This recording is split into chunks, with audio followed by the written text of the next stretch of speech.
Akan alam semesta ini siapa? Tuhan Yesus. Ada ayatnya? Yohanes 1 ayat 3, Kolose 1 ayat 15 sampai 17, Wahyu 3 ayat 14, Yesaya 44 ayat 24, Kejadian 1 ayat 1 sampai 31. Itu ayatnya sangat banyak, saya kasih tahu itu. Ya. Yohanes 1 ayat Yohanes 1 ayat 3 dulu. Yohanes 1 ayat 3. Segala sesuatu dijadikan oleh Dia, dan tanpa Dia tidak ada yang jadi dari segala yang telah dijadikan. Kolose 1 ayat 15 sampai 17, bahwa Tuhan Yesus adalah gambar Allah yang tidak kelihatan. Dialah yang sulung, yang awal, yang utama dari segala yang telah diciptakan, karena Dialah sang pencipta baik di surga maupun di bumi, baik yang kelihatan maupun tidak kelihatan. Segala sesuatu diciptakan oleh Tuhan Yesus dan untuk Tuhan Yesus.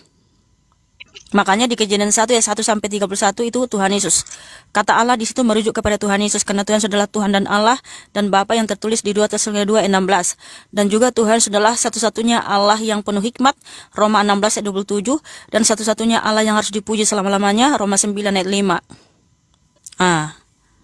Terima kasih Tok Laman. Yohanes 1 ya. Apa tadi Mbak Kak Mikana? Yohanes 1 ayat 3. Yohanes ya? Ya, Yohanes 1 ayat 3. Yohanes 1 ayat 3. Yang mana jam ini kok gelap kali? Gelap. Ini mati lampu nih Kak Mikana. Oh alah. Ya. Yang berkata di sana siapa? Itu kan perkataan Yesus itu kan? Bukan. Itu kata tunjuk dia. Jadi gini, yang Yohanes ini kan penulisnya Rasul Yohanes, rasulnya Tuhan Yesus. Jadi Rasul Yohanes ini menuliskan firman Tuhan yang dia dengar dari Tuhan Yesus.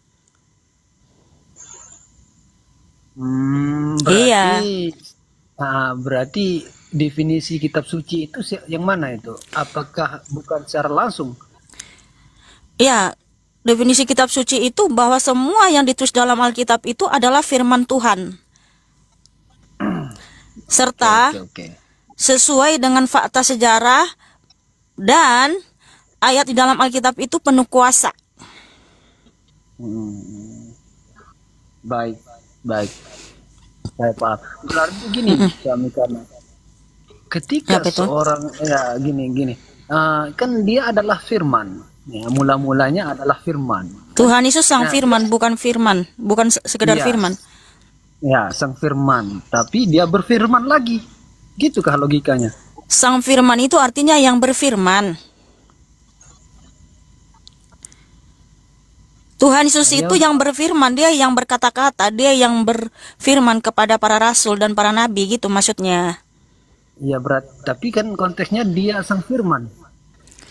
Kamu tahu nggak sang firman, pemilik firman, dia yang berfirman begitu. Iya, tapi kok susah kan kali kamu pahami. Iya, tapi kan ada kata Allah di sana kan, gitu. Iya, Allah di situ merujuk kepada Tuhan Yesus. Oh, berarti semuanya di sana dikumpulkan sama Yesus. Iya, Tuhan Yesus itu, iya benar. Makanya firman Tuhan dengan jelas ya. Oke. Nih, bentar ya, dengar ya baik-baik ya.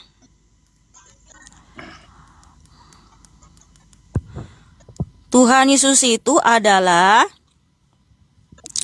1 Korintus 1 ayat 3.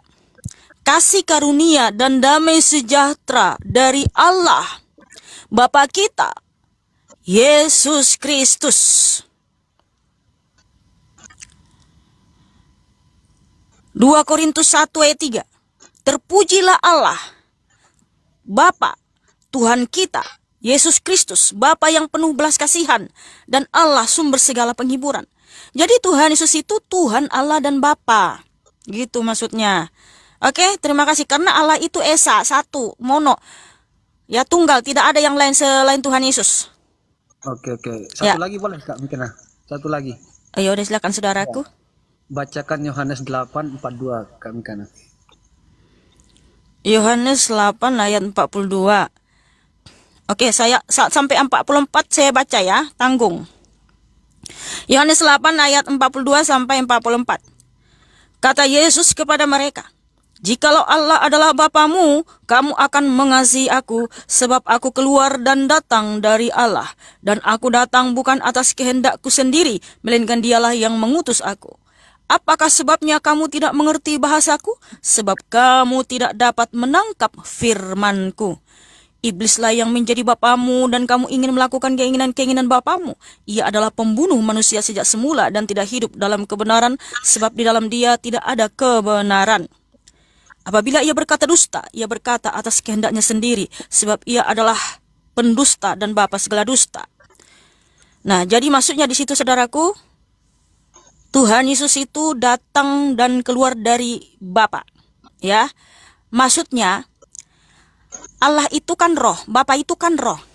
Jadi ketika Bapa itu datang ke dunia, jadi roh Bapa itu tidak pernah habis dan kosong di surga. Dia tetap ada di surga, ada di segala dimensi. Makanya Tuhan menyatakan, Bapa mengutus aku keluar dan datang dari Bapa. Nah, makanya Tuhan menyatakan juga di ayat sebelumnya, di Yohanes 8 ayat 24 ya. Yohanes 8 ayat 24 sampai ke 44. Tuhan berfirman, ya, kalau kamu tidak percaya bahwa akulah dia, kamu akan mati dalam dosa-dosamu. Dia siapa? Nah, di Yohanes 8 ayat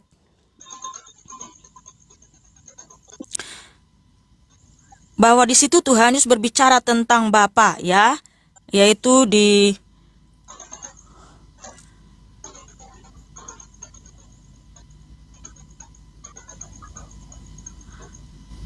Yohanes 8:27 ya.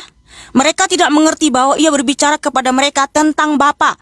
Jadi kalau kita baca di ayat 8, Yohanes 8 ini, satu pasal ini, itu tentang Bapa semua.